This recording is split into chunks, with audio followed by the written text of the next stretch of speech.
Livestock production has started to feel the impact of the El Nino-induced drought, with some farmers having already made losses.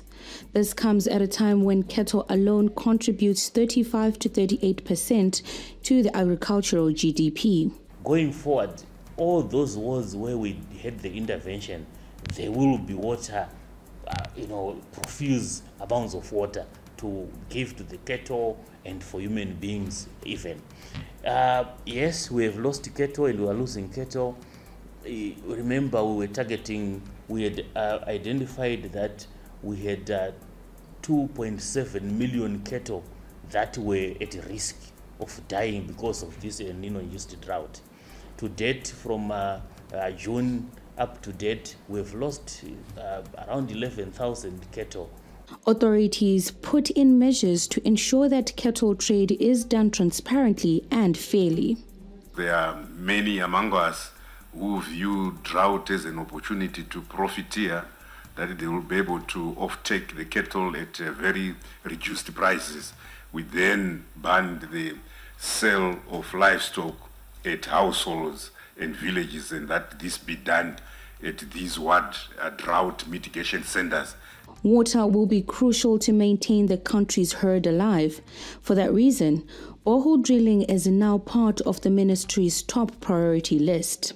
To date, we've covered 418 wards, and we just received resources from Treasury last week to be able to do an identified number of 635 additional wards that will establish ward drought mitigation centers.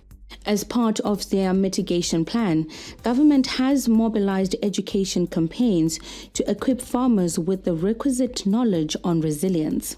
We've also launched an educational awareness for rural communities so that they can formulate feed at a local level using locally available resources, including manjekenje, they know that. The ministry has urged farmers to be accountable for their livestock and also complement government efforts. We've also urged communities to complement government efforts because the cattle belong to them, by mobilizing resources at the local level so that they can expedite the transportation of the available feed, because the 8 30-tonner trucks are certainly not adequate to be able to move feed to all the needy wards. By working together with farmers, the government is helping to alleviate the pressures of the drought, ensuring the long-term viability of the agricultural sector.